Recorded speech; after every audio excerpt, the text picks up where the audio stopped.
ہوا حرص والا دل بدل دے. بسم اللہ الرحمن الرحیم نحمده ونصلی علی رسوله الکریم اما بعد فاعوذ باللہ من الشیطان الرجیم بسم اللہ الرحمن الرحیم.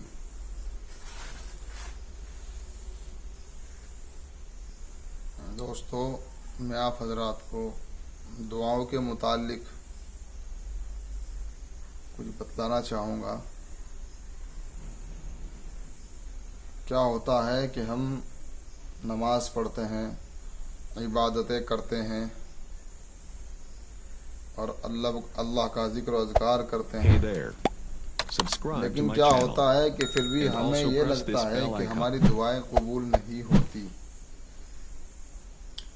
کچھ لوگوں نے مجھ سے سوال بھی کیا کہ ہم دعا اللہ سے مانگتے ہیں لیکن ایسا محسوس ہوتا ہے کہ شاید ہماری دعائیں قبول ہی نہیں ہوتی. تو اس کی وجہ کیا ہے؟ انسان عبادت کرتا ہے، 5 وقت کی نمازیں بھی پڑھتا ہے، قرآن کی بھی تلاوت کرتا ہے، پھر رب سے مانگتا ہے، لیکن پھر بھی اس کو ایسا لگتا ہے کہ شاید اس کی دعائیں قبول نہیں ہوتی. اس کی وجہ جانتے ہیں آپ حضرات؟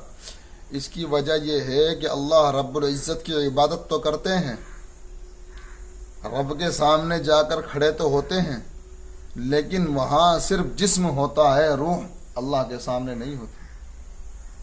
یعنی نماز میں کھڑے ہوئے ہیں اور دھیان کہاں ہے؟ گھومنے میں. دھیان کہاں ہے؟ موبائل میں.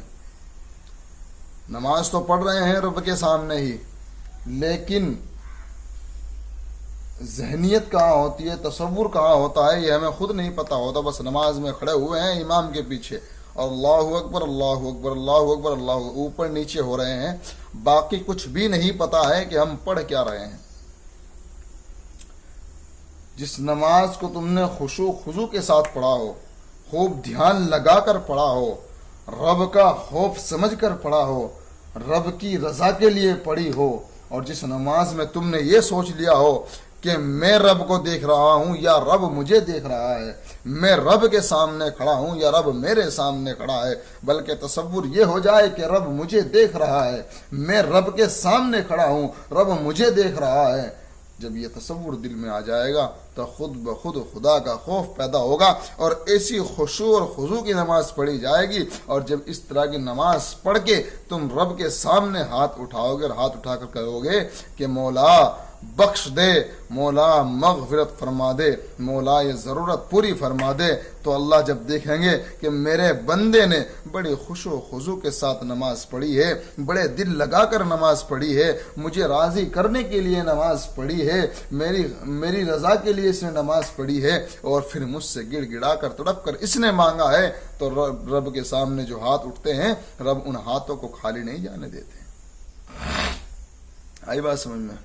آج کیا ہوتا ہے کہ ہم مسجدوں میں جاتے ہیں تو حرام کھا کر کے جاتے ہیں، ہم مسجد میں جاتے ہیں تو حرام کھا کر جاتے ہیں، حرام پہن کر جاتے ہیں، حرام کاری کر کے جاتے ہیں، تو پھر دعائیں کہاں سے قبول ہوگی؟ اگر تمہارے بدن پر ایک دھاگا بھی حرام کا ہو تو دعا سر سے اوپر نہیں جا سکتی. تم مسجدوں میں بیٹھے ہوئے ہو، لیکن جن پر تم نے ظلم کیا ہے وہ مظلوم ہے، وہ تمہارے لیے بد دعا کر رہے ہیں، ان کی تمہاری دعا سے پہلے اللہ کے پاس پہنچ چکی ہے، جس کی وجہ سے تمہاری دعا پر قبول نہیں ہوتی. چوری کرتے ہو، جھوٹ بولتے ہو، چغل خوری کرتے ہو، غیبتیں کرتے پھرتے ہو، تو پھر تمہاری دعائیں کہاں سے قبول ہوگی؟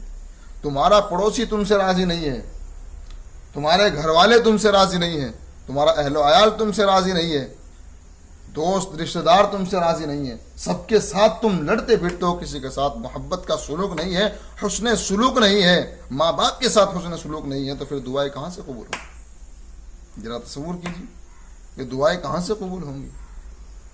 ہر ایک شخص ہے کہ وہ شخص ماں باپ کے حق کا بھی خیال رکھتا ہے، بہن بھائی کے حق کا بھی خیال رکھتا ہے، اور پڑوسی کا حق بھی رکھتا ہے، بیوی کا حق بھی رکھتا ہے، اولاد کا حق بھی رکھتا ہے، اور سب کے حق کو ادا کرتا ہے. ادا کرنے کے بعد پھر رب کی بارگاہ میں ہاتھ اٹھاتا ہے اور کہتا ہے کہ مولا میری اس خواہش کو پورا کر دے. اور جو انسان ایسا ہو کہ وہ سب کے حقوق ادا کر رہا ہو اور پھر رب کو بھی یاد کر رہا ہو، تو کیا اللہ اس کو نہیں دیں گے؟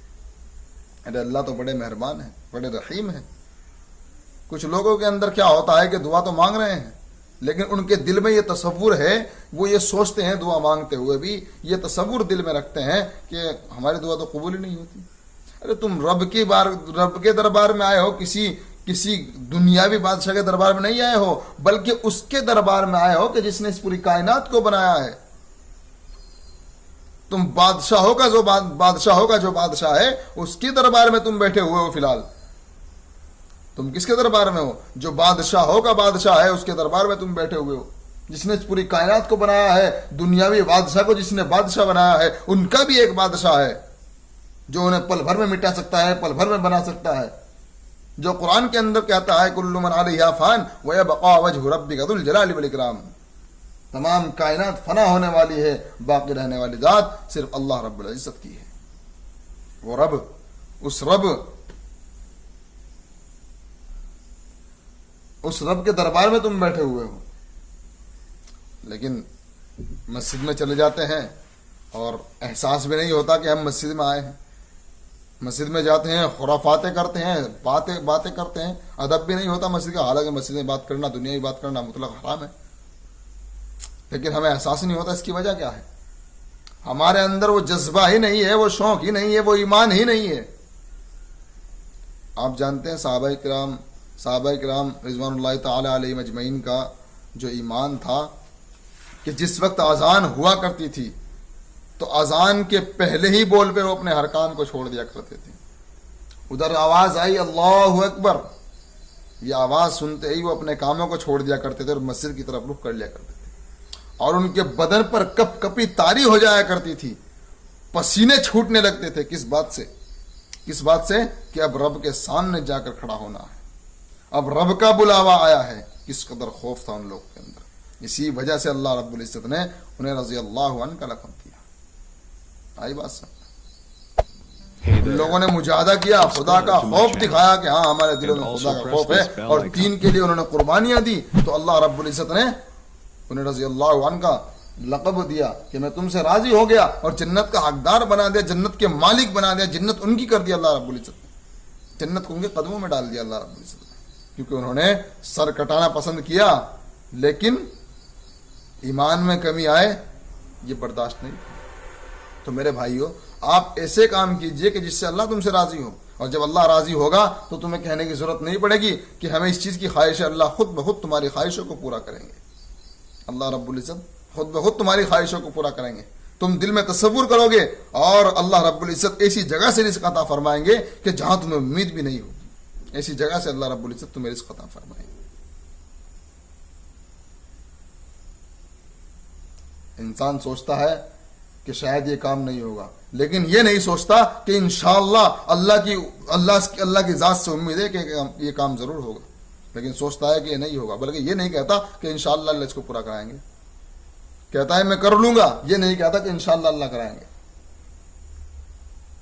میرے بھائیوں، اپنی ذہنیت کو بدلیے، اپنی سوچ کو بدلیے، دینی ماحول پہ آئیے، دینی طور طریقے پہ آئیے۔ صحابہ کرام کو اگر نمک کی بھی ضرورت پڑتی تھی نا تو مسجد میں جایا کرتے تھے، 2 رکعت نماز نفل پڑھتے تھے اور اللہ سے مانگتے تھے اللہ مجھے یہ چیز عطا فرما دے، اللہ انتظام کر دیا کرتے تھے۔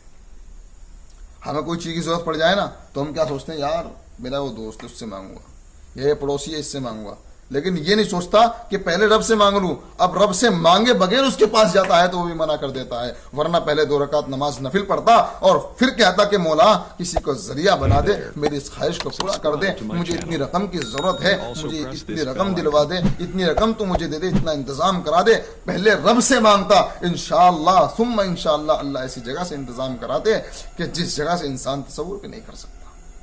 میرے بھائیوں، بندگی کی زندگی جی کر دیکھو، الگ ہی مزہ ہے۔